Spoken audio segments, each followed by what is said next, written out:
Hi, I'm Larry Nieters with the Douglas County Master Gardener Group, and this morning we're going to be taking a look at ground covers. In particular, the display that we have in our demonstration garden right up by the extension office in an area that I call the front yard. And a lot of these areas will match what you may have at home, where you may have some problem areas, and ground cover could really come in and make a sad situation better. So first of all, ground cover simply, as we're looking at it, are low-growing plants. Typically, they're perennial, and their purpose is numerous: moisture retention and shading. And we're in August right now, so that's particularly important. Erosion control, we'll be talking about that in a second. Weed control. You know, nature abhors a vacuum, and when you've got bare spots, the weeds are likely to find those, thanks to the birds and the breeze and the seeds that are in the air. And instead of weeds, ground cover could really be a solution for you. They are lower maintenance as a rule because they are perennial, which means they simply come back year after year. And aesthetically, they are a whole lot more pleasing to look at than weeds. So these are ground covers. Ideal places, well, one of the most frequent questions that we get on our hotline is, how do I grow grass under my tree? It just doesn't seem to ever take. And shady spots under trees are ideal for ground covers. And they take considerably less maintenance than weed whacking and mowing. And they also are pleasing to the eye. So under trees, steep slopes, that's what we were talking about a moment ago in terms of erosion control. Certain ground covers will spread out and will hold the soil so that erosion does not take place. If you've got particularly wet or dry locations, certain ground covers are better than others for those. Walks and paths, it's lovely in a garden setting, if you've got a walking path, to have ground cover between the stones. And also sometimes it's unsafe to mow. And ground covers, once again, can relieve you of that. Now, I will give you a caveat. Most ground covers are aggressive, which means they're fast growing. And if you look in a seed catalog and it says fast growing, you can be sure that it is going to live up to its reputation. So keep that in mind when you're shopping for ground covers. Also, when you're looking for ground covers, take a look at where you want it to be. Is it dry? Is it shady? Is it damp, moist? That will tilt you in a direction where you're going to have more success with ground covers. So keep an eye on it. That's the bottom line. So first of all, we're going to take a look at a variety just over here. Our first example is Lambsia. Now, informally, sometimes it's called lily turf or even monkey grass. But Lambsia is remarkably tough. It's drought resistant. It spreads by little shoots under the surface, which are called rhizomes. It grows in most well-drained soil. It grows in deep shade to full sun. It flowers in the summer,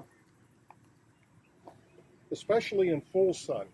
And as you can see, right where it's most sunny, that's where we have a flower. Otherwise, not so much. There's a variety, Lambsia spicata, or it's called creeping lily turf, that is aggressive. On the other hand, there's another variety, and there won't be a test on this, but Lambsia muscari, and it's called big blue lily turf. It has a slow growth rate, so it's good as an edging plant. And the variegated variety of this, with mixtures of light and dark in the leaves, won't spread, and it offers a good deal of visual appeal. Our next variety is called Ranunculus repens, and that's or creeping buttercup. And this is different from the ranunculus bulb plant. But creeping buttercup is easily grown in full sun or to part shade. And I want you to take a look at the expanse of this. We received 4 plants in June from one of our other master gardeners who was preparing for a garden tour. And just from June to August, this is how it has moved. So it's easily grown. It does tolerate full shade. It accepts average to medium to wet soils. And it spreads more rapidly, interestingly, in shady, moist conditions. See how creeping buttercup can spread, and actually can spread up to 36 inches or more by way of runners. And you can see the runners right now as it's moving into more of our footpath. It's also pretty tough because it can survive being mowed. So if this is close to grass and it creeps into grass, you know it's going to keep creeping, mowing or not.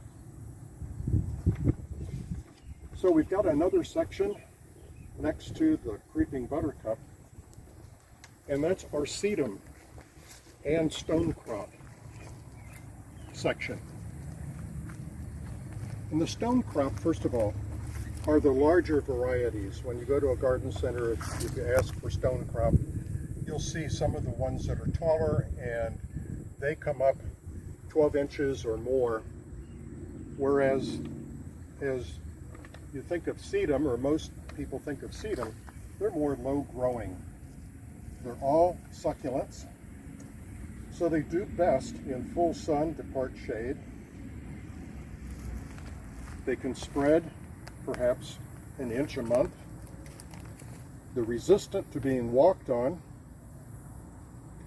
and you can see the variety of leaf shapes, and some of those are very appealing.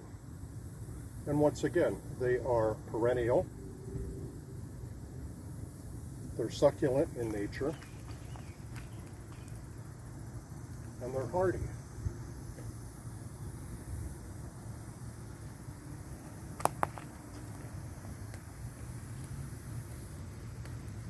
Now the stringy stonecrop that you're looking at right now, this is what people often think of automatically, they automatically think of this as Sedum. But this is simply one variety, even though it's very, very common. And any of these, if you break off a piece and it gets close to the ground, it'll root. So that's how prolific this is. Now we have the Sedum here in the demonstration area, but it also, as we go around, you'll also see it volunteering in different places, and you can see how it just helps out in terms of, once again, moisture control, shading. Here's Virginia Sweetspire, and when we transplanted these, there was already a bit of it around, but it has grown and it's happy there. Our next variety is called Creeping Jenny informally. Sometimes it's called moneywort. Creeping Jenny is really hardy in sun and part shade. It likes moist growing conditions, and it spreads by low growing wandering stems that are attached to lime green leaves, as you can see. It grows and recovers quickly, so it's very forgiving. It's considered for hard to grow areas. That means shade. And there's a pretty, not only is the pretty yellow foliage there, but in the spring, it's got a lovely yellow flower that is very attractive.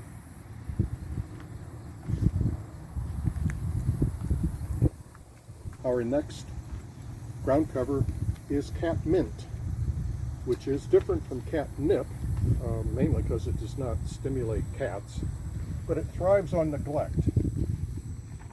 It is slow growing. This has been pretty much its location the whole season now. And it's obviously in bloom here in August. But it's dense. So if these are massed, you will have a good dense area that blocks weeds. Then moving over is Lambsia. It's a relatively fast grower. It thrives, it actually thrives in poor, well-drained soil with a slightly acidic pH. Now it'll prefer full sun to part shade.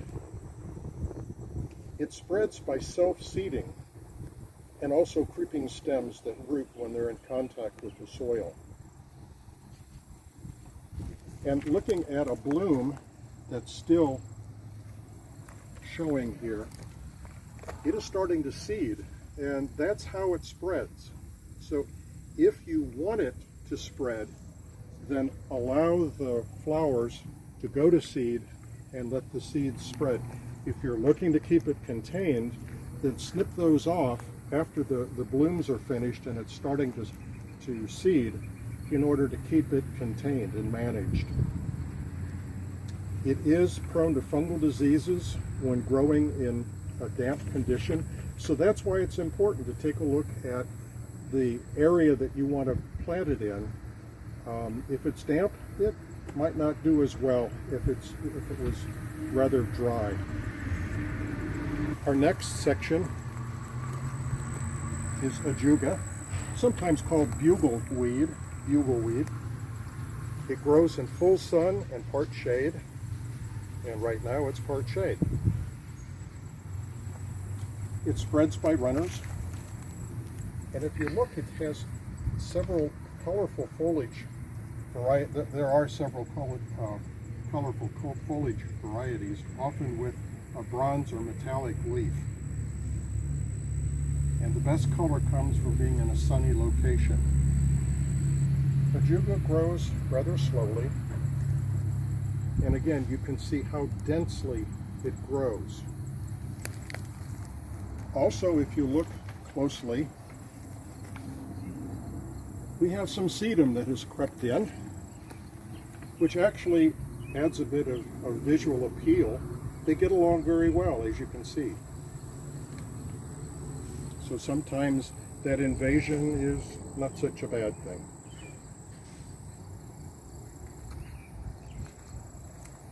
And Ajuga will move, and as you can see, we're looking at our vinca here, sometimes called periwinkle, but we have Ajuga that has moved from the original bed, and now it's over in with the vinca.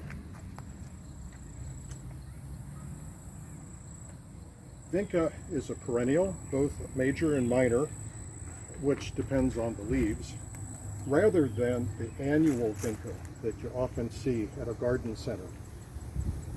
It'll spread rapidly by way of vining stems that develop little rootlets. It lives in average soil and prefers partial sun to shade. Vinca is also drought tolerant. So again, it's a hardy plant, and as you take a look, it's really dense, and that crowds out weeds, which many times is exactly what you're looking for. Now, a newcomer to our ground cover section is just getting settled in. It's Comfrey, C-O-N-F-R-E-Y. It seems to prefer full sun. It can spread rapidly by way of self-seeding and root growth. Comfrey also is very cold tolerant.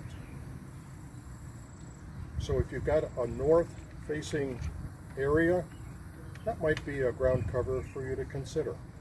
Now, under a large tree, we were talking about what would grow under a tree rather than grass, which does not. Consider carex, C-A-R-E-X. It's also called sedge. This particular variety is Pennsylvania. And as you take a look at this, it's low growing, and it does spread a bit but it doesn't seem to take over as much as others. It's very easy to maintain. It prefers moist, well-drained soil, full sun to part shade. Various sedges can mound from 10 inches to over 3 feet tall. That's the reason we specified Pennsylvania, so that you can select your variety accordingly. Now, some varieties may be subject to cold, and that would also be something to consider. Wherever you're buying, that would be an important question to ask. And now you can just take a look at how ground covers live underneath this tree. All different varieties. We visited all of these at one time or another. Most of them are Sedum, but there's some Ajuga, as well as the carex for the sedge.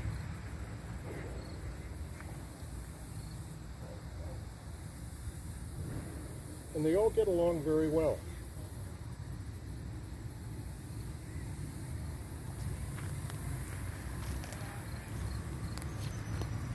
So thanks for coming along on our visit here to our ground cover display.